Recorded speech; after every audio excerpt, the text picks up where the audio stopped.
Welcome to the County Conversations Podcast, brought to you by the Florida Association of Counties Institute for County Government with support from the University of Florida's IFAS.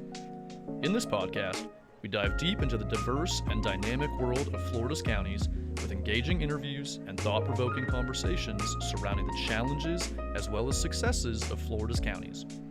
Each episode brings you first-hand perspectives from county commissioners, government officials, community leaders, and subject matter experts who are shaping the future of our state. We explore a wide range of topics from economic development and public safety to environmental conservation and emerging technologies.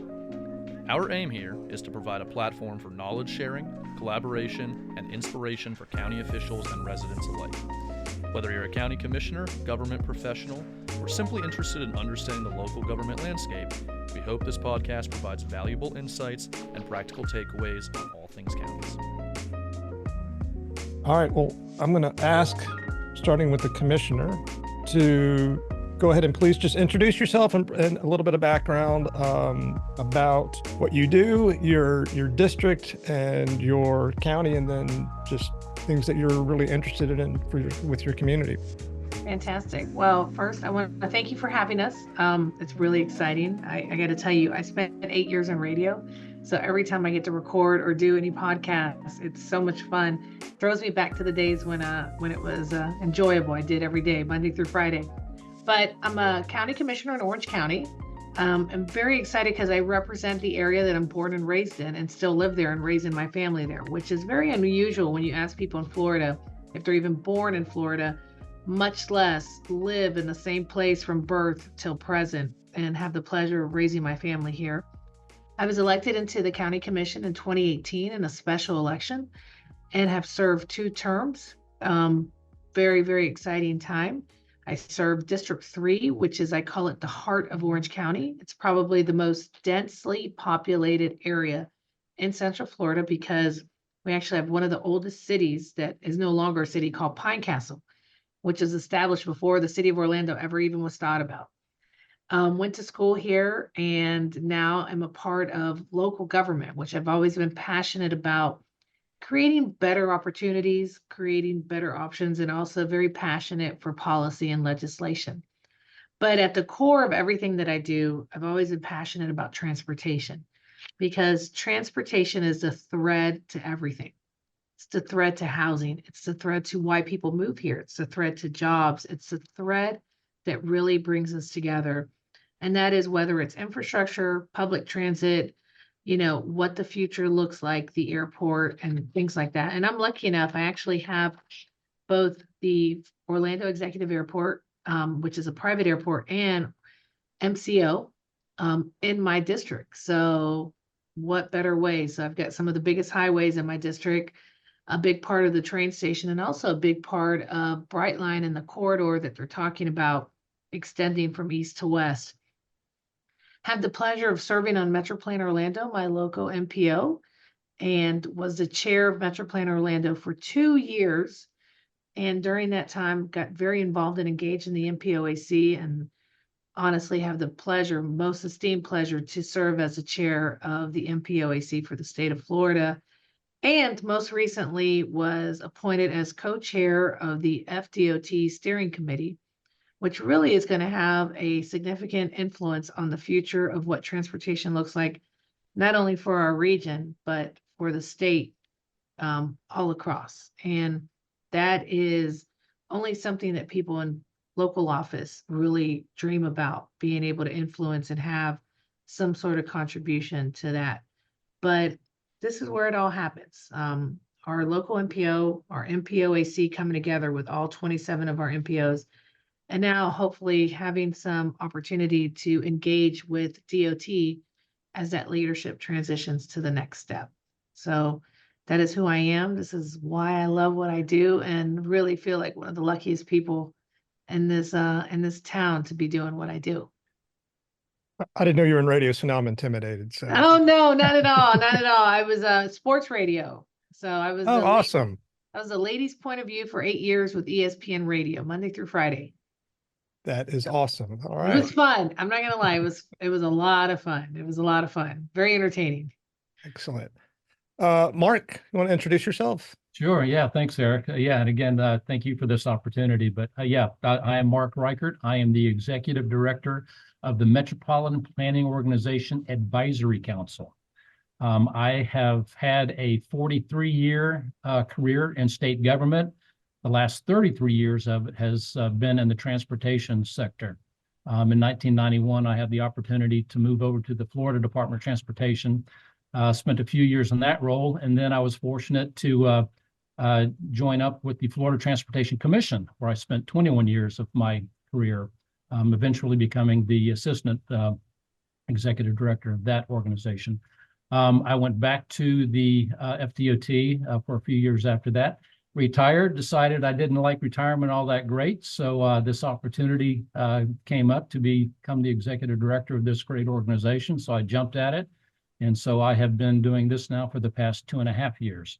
Now, having said that, I've worked with the MPOAC many years for most of my career in the various roles with both the Florida Department of Transportation and the Transportation Commission. So I was very familiar with what the MPOAC does, and was excited about the opportunity to come and join this esteemed group. And it is really enjoyable and exciting working with the various MPOs in Florida, with both the staff directors and the governing board members. So in a nutshell, that's Eric, that's been my career. Awesome. And, at FAC, I've worked with your predecessors for 20 plus years. The MPOAC has always been a really good resource for us, and appreciate all the work that y'all do. Well, let's get into some of the basics on what an MPO is. So if you want to, I'll let y'all decide who wants to take the first question, but what is a Metropolitan Planning Organization? Well, Madam Chair, I will jump in on this one. They are a creation of the federal government. The Interstate Highway Act of 1956, created this 41,000 mile interstate system. But at the time, it was really the state DOTs and the federal government that was making the decisions on where those highways were going to go. In some cases, they bypassed urbanized areas. Other cases, they bifurcated urbanized areas. But the bottom line was that there really wasn't a local voice in those decisions back then. So that was in 1956. In 1962, with the Federal Highway Act, that is what gave birth to what has become the standard for regional transportation planning. The standard mandated by the federal government was as a condition for the transfer of federal funds to the state DOTs. And it created what we now call the 3C planning process. It required metropolitan areas with populations over 50,000 to have a transportation planning process that was continuous, comprehensive, and cooperative. Now, that did not create the MPOs, but it created the foundation back then. And back then, many regional planning councils, which were already in existence, kind of handled that role for the local governments. But it wasn't until the Highway Act of 1973 where the federal government mandated the creation or designation of metropolitan planning organizations for urbanized areas of at least 50,000 in population. The board members of these MPOs were to be locally elected officials, city and county officials, and the requirement was enforced by a substantial penalty. If MPOs were not formed, the state would lose all federal transportation funding. So since 1973, I think nationwide, we have about 430 MPOs now. Is that 50,000 population requirement, has that ever been looked at? Has Federal Highway or Congress looked at changing that number? They have actually. With the 2020 census, there was a lot of talk about maybe increasing that somewhat. They did not change it, however. There is a separate designation for what we call transportation management areas, or TMAs. Those are MPOs that are in urbanized areas with a population of 200,000 or greater. So there's the TMA MPOs and then the smaller MPOs.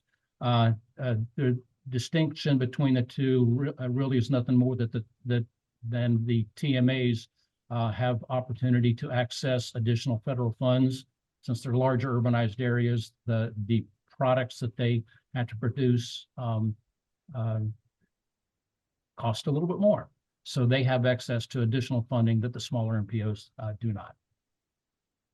All right. I wanted to add a little in here, like for instance, our MPO, because of the recent census change, we actually added additional positions on our board to include some of the municipalities that are now over that 50,000 threshold. And I think it's a pressing question because one of the things in there is we as a county grew. So we grew about 1 million people. So when you look at that 50,000 threshold, and the last time we had a census, we were, I think, 1.3, and now we're over 1.5 million in Orange County. We only grew 1 seat because every single member of our Board of County Commission sits on our Metro Plan board, our local MPO. So I think it's going to be a conversation that's going to have to be had in the next 10 years with the enormous growth, because at this point, then we're 60% of the contribution financially in our region, because we're the most populated county. We're 3 counties, we're Orange, Osceola, and Seminole. Yet as our population grows, which we're expected to be over 2 million in the next 10 years, who else do we add? You have to be an elected official. So every elected official. So I think that conversation is going to happen, because if other areas grow and our capacity can't grow as far as membership, and our funding is over half of the funding, you have to find a balance. So it's an interesting conversation that I think when this was created, whoever thought that Orange County would ever have 1.5 million residents? You know, there was a time that people can talk about where we were 600,000 people. So. Well, I mean, that's a good primer on the history and the background and just membership. Do y'all want to talk about some of the core functions of what MPOs do? Sure. Madam Chair, I can take that one as well. Every MPO is responsible for creating 5 documents, Eric. They have to create what is called a long-range transportation plan. In some MPOs, they call it a Metropolitan Transportation Plan, so either an LRTP or an MTP. And what the long-range transportation plan is a visionary document outlining the transportation strategies and improvements planned for a horizon year of 20 years out. This plan is updated every 5 years and addresses all forms of transportation, roadways, transit, freight, airports, seaports, you name it. The LRTP must consider also economic conditions, population growth, environmental impacts, and potential funding scenarios. It also must be financially constrained, meaning that even though the MPO is looking out at least 20 years, the projects that are identified in that LRTP must have anticipated funding to fund them. So it's not a wish list. This is what we want to develop over the next 20 years. Then there is the Transportation Improvement Program, or the TIP. The TIP is basically a shorter term, physically constrained program that lists the transportation projects and programs an MPO plans to undertake in the next 5 years. It must be consistent with the LRTP and include detailed information on the schedule and funding for each project. The TIP is updated at least every 2 years. That is a federal requirement. In Florida, the TIP is updated every year because the TIP in Florida is part of the FDOT work program process, and the TIP feeds the state transportation improvement program, which feeds the annual work program produced by the FDOT.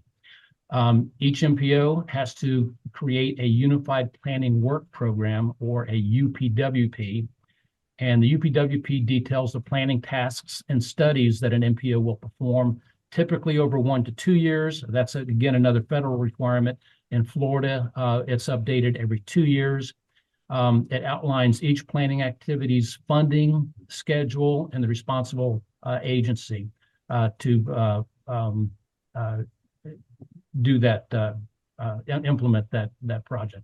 The UPWP includes tasks necessary for developing the LRTP and the TIP, and other planning activities like data collection, modeling, and analysis. It's basically the MPO's budget that covers a 2-year period.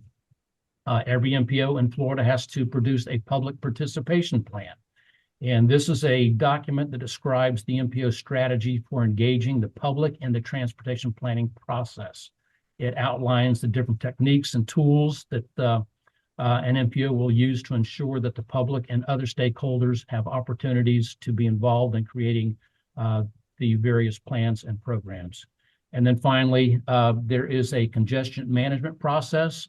On the federal level, only the TMA MPOs, those larger MPOs, are required to do a CMP.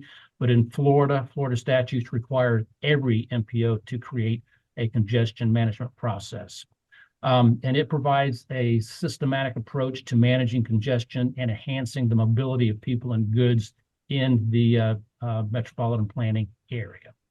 So those are the required documents, Eric. Some MPOs, especially the larger ones, do other things as well.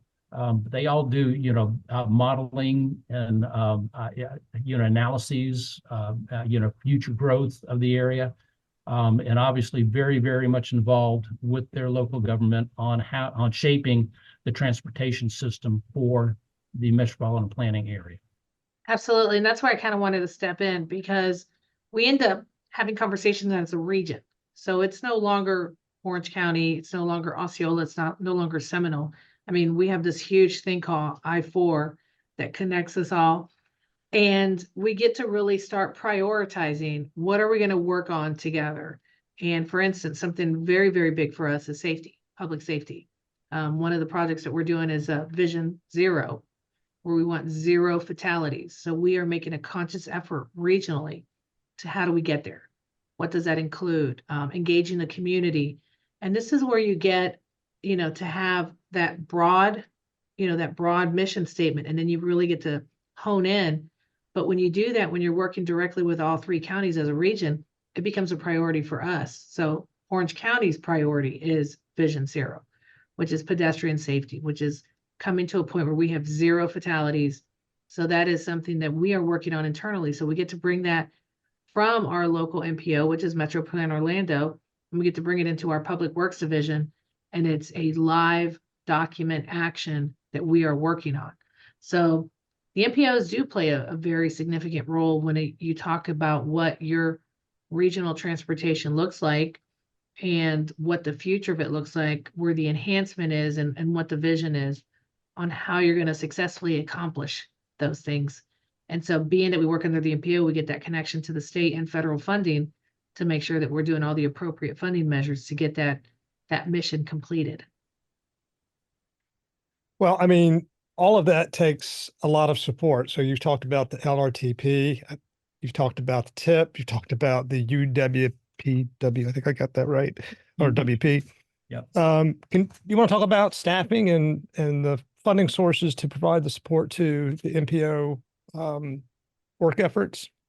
Sure. And I'll take that one as well. Yeah, in Florida, we have 27 MPOs in Florida. Some people like to say we have more than any other state in the country, which is true, but that's basically a result of how the state of Florida grew. We had all these individual urbanized areas that over time have grown together.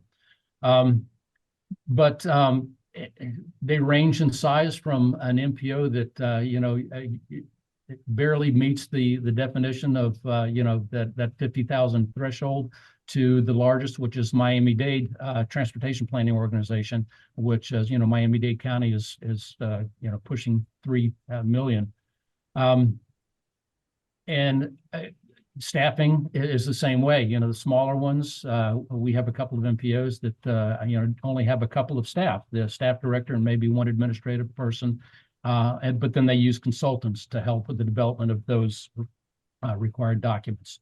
The larger MPOs are very, very self-sufficient. They have, much larger staffs with mostly planners on the staff to do the various planning studies that are required. Funding, since they are a creation of the federal government, they are supported by what's called federal PL or planning funds. Those funds flow through the Florida Department of Transportation directly, directly through the department to the individual MPOs. The funding is allocated on a formula that all 27 MPOs and the Florida Department of Transportation has agreed upon. Part of it is by population, obviously. But then some of the larger MPOs as well collect membership fees, meaning that the various municipalities in their area contribute funding, and it's usually that is based on formulas that they determine their own. So it's not the same formula in each MPO that does collect membership fees. So again, it's usually the larger MPOs that also collect membership fees. So it gives them a more robust budget to handle the additional requirements of developing plans and programs for a much larger urbanized area. And Eric, if I can add into this also, this is why MPOAC is so critical. So exactly what Mark is saying, you've got some of your smaller MPOs, more of your rural areas. It's almost as if the Florida Association of Counties. Yeah. You've got your high density counties and you have your smaller counties that really thrive on connecting with those bigger counties for best practices, for not recreating the wheel. We've had numerous meetings where we're sitting together on the governing board where, let's just say Sarasota County will say, we're going through this, and then you get Wakulla County that says, oh, what a great best practice, and training their local elected officials, because one thing that does change a lot is us, the elected officials. I call them affectionately placeholders. We're here at this time, and then that transitions to something else and to someone else. But what is consistent is a staff. So how do you make really great elected official leaders who are actually the ones that are making the policy, who actually have those connections to advocate for the funding and things like that? I'll just give you a perfect example. I serve as a current chair for the TDLCB, which is the Transportation Disadvantage. So we have so many levels when you talk about transportation. And because of our knowledge and our robust staff with Metropolitan Orlando, we effectively went 2 years ago, partnered with other smaller TDLCB boards across the state, and advocated for additional funding for ridership for our most vulnerable population. And having those connections statewide with the legislators, so we each come from different parts, but also being able to work together and develop a plan, and not necessarily divide and conquer, but divide and use our resources to get to the ultimately, which is to have those legislators hear us. So it's different when you have an elected official speaking with an elected official, but you have that support of the staff behind you to make sure the message is correct, to make sure the knowledge is accurate. But when we come together as an MPOAC, we're an enormous, how many chairs do we seat around and talk and discuss? And whether you're actively participating, but you're there, you're hearing what works here and what works there, and what can we do together? It's phenomenal. It's actually really great. Yeah. And Eric, since MPOs are technically a creation of the federal government, they are really independent organizations. But again, in Florida, sometimes we do things a little bit different. Of our 27 MPOs, 16 of them are actually hosted by either regional planning council or a county or a city government. And some of those MPOs have recently transitioned from being hosted by a local government to independent status. For some of them, they find being independent is better for them. Again, it's usually the larger ones that have transitioned to that independent level, because the smaller ones, they generally rely on the host agency to help with some of the staffing needs and providing benefits, that sort of thing. So again, we run the gamut from a very simple type organization to a very more complex independent organization in Florida. Well, let me ask, given all that you have to do and all the responsibilities you have at the MPO, how does a newly elected commissioner get prepared and trained up, as it were, to sit in that role? Well, I'll take this one on. So something about me that I did not mention, for 8 years, I worked for Senator Bill Nelson. And in those 8 years, I actually used to attend the MPO meetings with a gentleman named Harry Barley back in the early 2000s. I was the one who volunteered to go sit into those meetings because I loved it. I don't think the public and people understand the real intensity of how transportation drives our country. And so I would sit in these meetings and learn so much. So when I was elected, you can imagine who was the first one to say, I want to be on the local MPO. And then when I was put on that MPO, I later was one of the ones that said, I'll join the MPOAC. But Eric, if you think about it, this is where FAC and League of Cities comes into play directly. There are numerous, Commissioner Bender used to be, he's now affectionately a supervisor of election in his county, but he was on this board. So we had that connection from the Florida Association of Counties. There was a respect that we had already in a relationship and a bit of an underlining trust that we're all in this for the same mission, which is to serve the state of Florida, serve our constituency at the best possible way that we can, and bringing all of that together. Yes, there's a bit of a learning curve, and like all things, it's about that commitment that you make to learn and to be engaged. Our people, just like anything, who tend to board and do what we need to do, which is be present and vote and go along. And are there folks that are passionate about it and take it a step further? So that discrepancy is just like being an elected, goes all the way down to the MPOs. For me, I was gung ho when I got on the MPO, and also the transportation disadvantage, because I knew how critical those were to the basis of what our constituency is. And then to grow that into the MPOAC. And I got to tell you, I'm honored to even be in the role that I am. And now being able to be on a future steering committee for DOT when it comes to what the state of Florida looks like. That's the epitome of what public service is, in my belief. Yeah. So it is what you want it to be, like all things. And hopefully folks that are involved in this are passionate about transportation, because the staff, and I'm going to speak about my local MPO, and I'm going to speak about, Mark at the level that he has. They're there to give us what we need. They're there to give us the tools, the knowledge, and the know-how. I'll never forget, Mark and I spent 5 hours straight together the moment I got elected as chair of the MPOAC, so that I would have all the tools and knowledge to make my role as effective as possible. And I think that can be said in every capacity. And really, like I said, we all know, whether you're in the Keys all the way to the Panhandle, transportation is touching you. And what the MPOAC allows us to have all of our electeds, our cities and our counties, come together and work collaboratively to better the future of what transportation looks like. And we also get access to federal highway.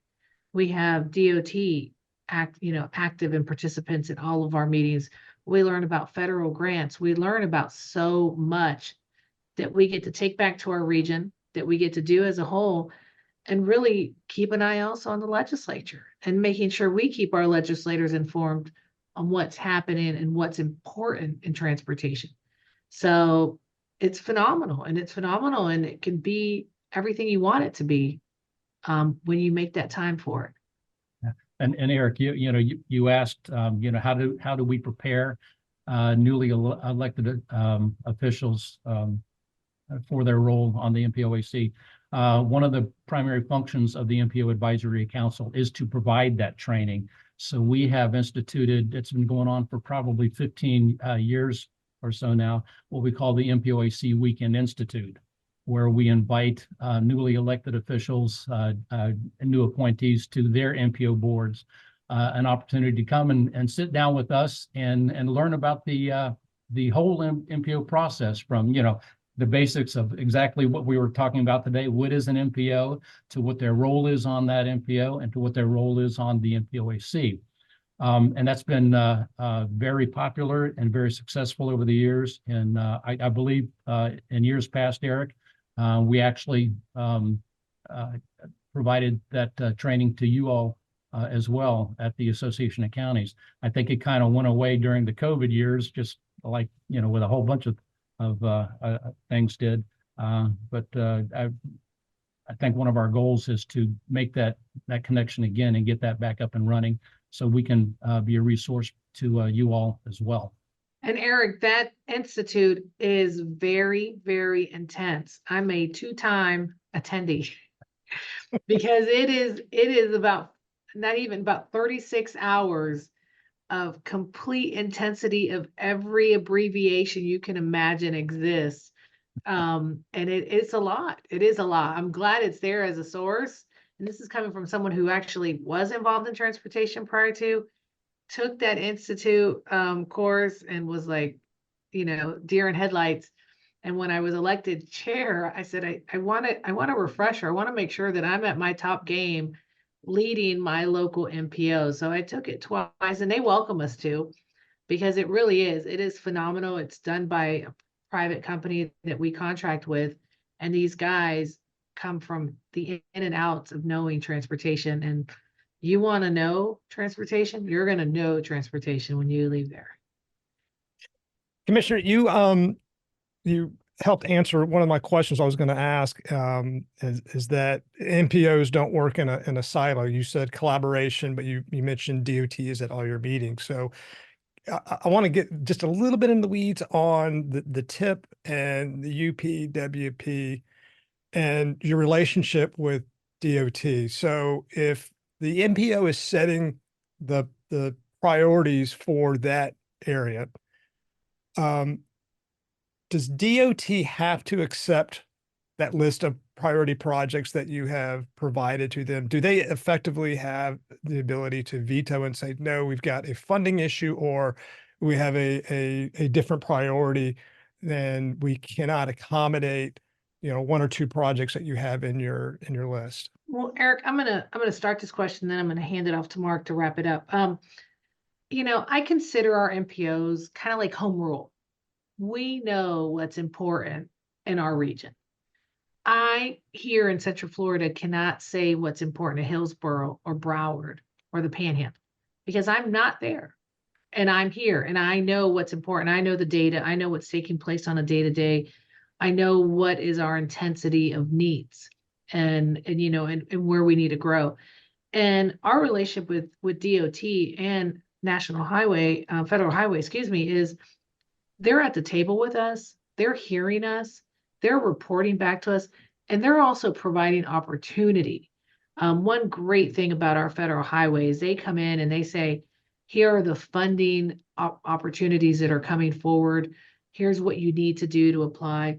And honestly, with DOT and my role at the MPOAC level has been short, but Secretary Perdue comes to our meeting, Assistant Secretary Holland is there. There's always staff there that report to us what's happening, and also gets to hear what we're working on, and takes a lot of that together. And also that funding that comes in, there's a big situation going on with our emissions funding that is a kind of, I call it like a moving document. It hasn't quite settled yet. There's some legal issues. There are some things. Those are a little bit out of our scope, but we're dependent on that funding, so it's very important to us. So I think it goes both ways in that sense of this relationship is here and there. As far as the intensity of where all these projects land, that's going to be more Mark, because I'm more centered on what happens locally with my MPO. We do hear broadly what's going on statewide, and like I said, issues in Miami-Dade County all the way to the Panhandle, and those differ. To the extent of that step that goes after that, I'm going to let Mark take over that, but I just wanted to tell you like how imperative those relationships are, and that one-on-one. See, we sit with them quarterly. We are together in the same room, and something I want to step aside is we also work very diligently to build relationships. One of the things we do after every meeting is we have a little bit of a happy hour where everyone kind of just gets to relax, get to know each other. But one of the practices we started under our previous leadership, and I have continued strongly, is we all go out to dinner. Anybody who's there for the night or can join us. When we go out to dinner, it's about 30 of us, and we just get to know each other. So you've got that camaraderie, that respect, and that friendship that's building with these people that we have to work with on a regular basis. And as far as the projects, Mark, I'm going to let you take that and finish it to the line. Sure, sure. And Eric, at the beginning of the podcast, I mentioned the 3C process, which is a process that is comprehensive, cooperative, and continuing. So of those three, that big one there is cooperate. So you mentioned the list of priority projects. Eric, it all boils down to funding. If the pot was this big, it wouldn't be an issue.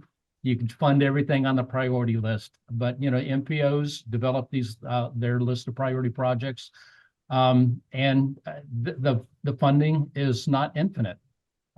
So you have to be strategic on which of those projects actually move forward with the funding.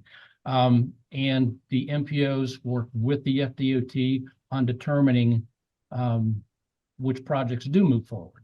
Obviously, the SIS, the strategic intermodal system, that takes a large bit of the funding that is available for capacity improvement. And those projects are more prioritized at the statewide level, but not without the input of the MPOs. I mean, obviously, those projects that are in the urbanized areas impact the urbanized area. So the DOT through the district offices do work with the MPOs on those bigger SIS type projects. The projects on the list of priority projects, again, the pie is only so big.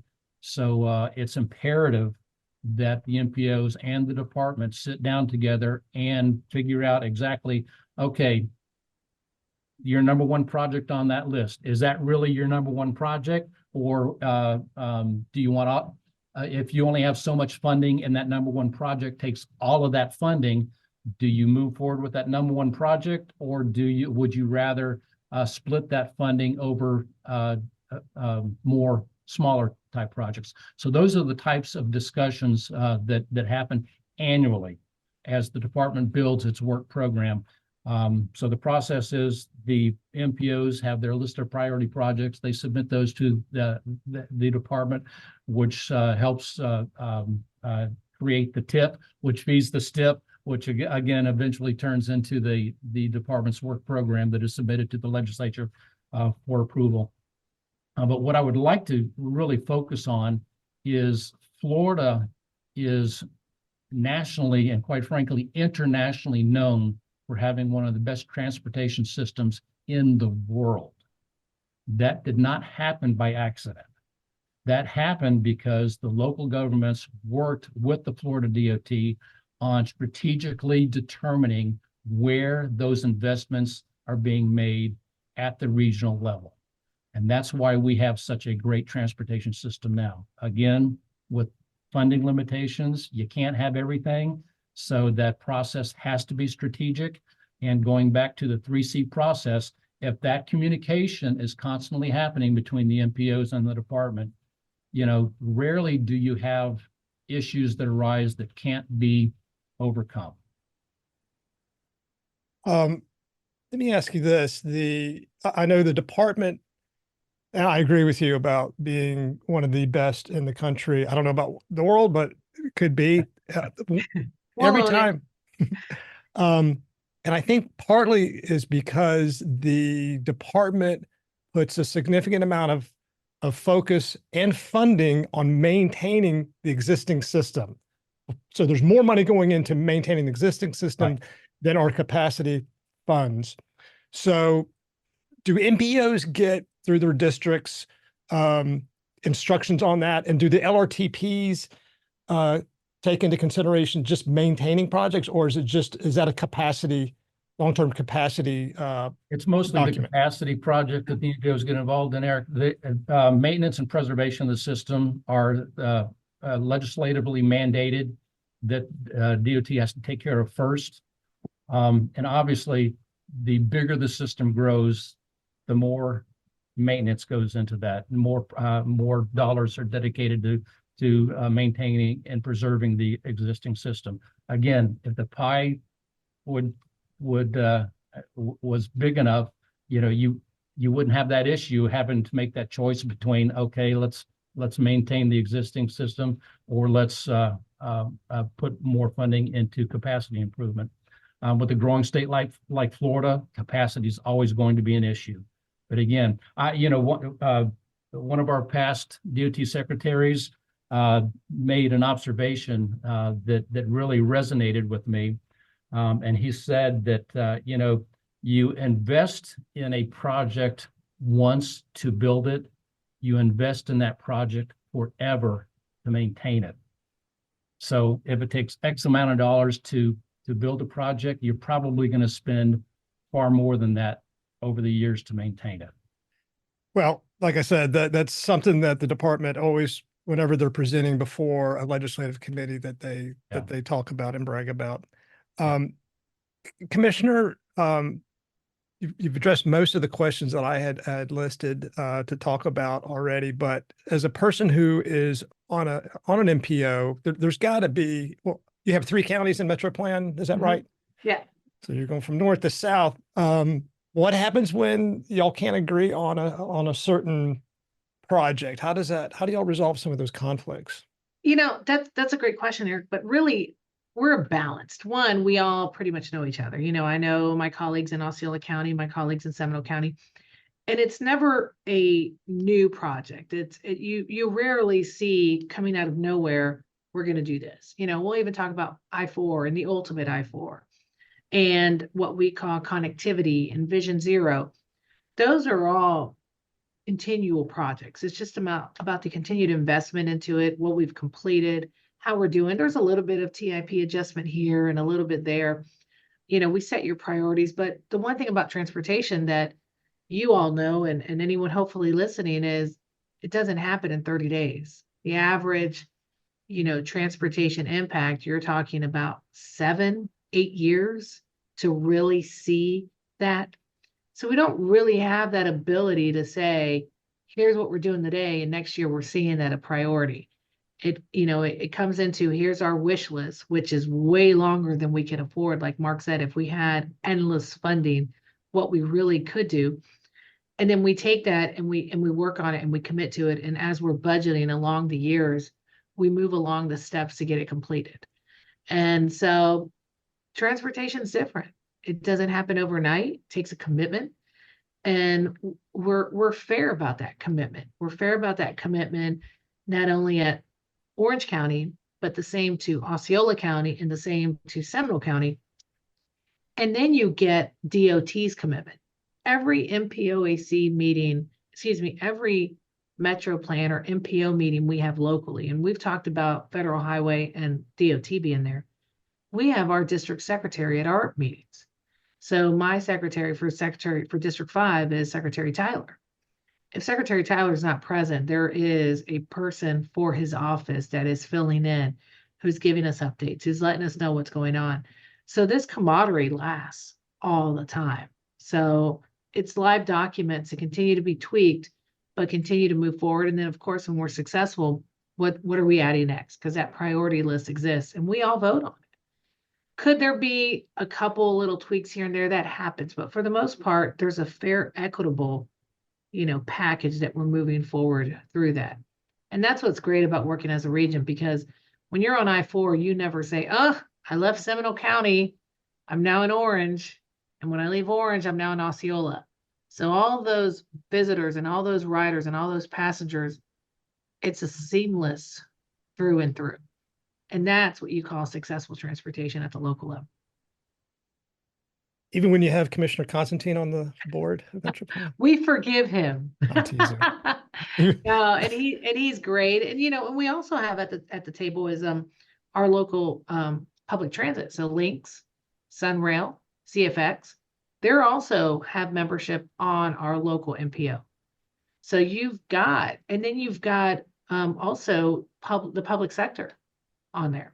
So there really is a collaboration of working together and moving us forward, and everyone having that engagement and asking those questions and signifying what that priority will be for us every couple of years. And safety continues to be a consistent priority, is making sure that people, you ride, bike, you walk, you're going to be safe on any of our transportation means in our region, and really, nationally and even statewide. So Commissioner, where would Brightline fit into this? And Mark, maybe you can answer if just in terms of an LRTP that might not have been even considered 10 years ago, but you got Brightline coming in. So how does that fit into your long range transportation planning? well, Brightline has been through quite a bit of a course, because it really started as a very private sector item that came in and said, we're going to do this. We've got our deals with the rail, and that's how that's happening. And then it turned into partially public funded at the federal level. And then, as we notated through the recent legislature and the governor, there wasn't any commitment financially to further that at this time. But just like everything, it's a moving, no pun intended, it's a moving thing that continues to move. There was an aspect that here locally, we were talking about what we call the Sunshine Corridor, which now we have Miami connecting through Palm Beach and all of that. And now it comes to Orlando. And then how do we get to Tampa? So that had been the conversation that was happening. And we talked about an extension to what we call our International Drive Corridor, where combined between the airport and International Drive, you have over 110,000 people who go to work every day. And then from there, that leg, and DOT saying we have the space to allow that leg to then continue to Tampa. But that's a very hefty bill. It is a very big financial bill that no longer is just a private sector conversation. It is now engaged public money in it. And while there is, funds for ridership, we all know that there's never enough ridership funds to cover cost of public transit. So I think for the time being, knowing that we have so much going on, and we've got those Build Back Better funds, and we've got that infrastructure and maintaining funds, I think the legislature and our leadership decided we're going to pause it right now. There was a lot of movement of grants and testing and federal funds and what could come. And also, mind you, all of the sector counties that connect on Sunrail have just gone into a new agreement with DOT for our shared cost, which had never quite fallen onto the local government as it is now. So moving forward, Orange County is responsible for $15 million of that shared cost with DOT. So I think that we kind of got a little ahead of ourselves. We have to kind of make sure where we are financially and where we're going to sit. A couple counties are doing their, reassessment of their penny tax. We had that conversation locally. Unfortunately, at this time, we're not going to move forward on it, but you've got Osceola and Seminole. So I think it was time to, in my opinion, we really need to assess where we are with general funding for that Sunrail, cost. And now that we've included Volusia County with that DeLand visit, we've got to get that settled. And I'm sure it'll be a conversation that will continue to come up. But we do know at this point it's been paused by our leadership in Tallahassee. But I don't think it'll be the end of what will be the future to come.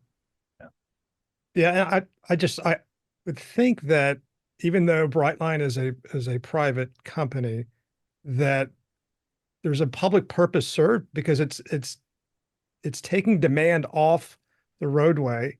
It's Right. got to decrease the need for expanded capacity over time. That's why I brought it up and wanted to see if there is anything that, in terms of the modeling of the LRTP, whether the modelers actually factor that stuff in. And that was the question I had for you, Mark. I think they do. But I think it also is something that we really discussed with so many people at the table, and knowing that certain people are not going to be at the table at this time, it's a heavy haul for someone like us locally to carry on, even with federal funding from, our congressional support and things like that. And so, like I said, I don't think it's over or it's completely dead. I think it's just paused right now. And really, when we looked at that cost, I think the anticipation of what we thought that cost was going to be in that shared private partnership, and when those numbers started coming back, where that cost is, it was an overwhelming number, overwhelming. And we're not ready. And then, like I said, knowing that Sunrail component of your local funds having to go into that too, there's a lot of moving parts right now when you think of, do we want to take this on? Do we want to also bring this at this time? And I don't think that we're there yet. Well, Commissioner, Go That's ahead, one Mark. of those statewide issues, Eric, that it really is more of the FDOT taking the lead. Excellent. Commissioner, it looks like the 2 classes that you took at the Institute have paid off because you seem to know quite a bit about this topic. So enjoyed having you on. Thank you. Mark, thank you for making this happen. It took a long time, but we got it. No, we appreciate the opportunity, Eric. Absolutely. And Eric, it's great to have us have this opportunity to share this. And hopefully all those others that will listen in who've wondered, you're not alone. You know, it's a team effort. You're welcome. And we encourage you because this is what the future of Florida looks like. Yep. And we're proud to be part of it, part of its history. Transportation's the thread. That's right. It's true.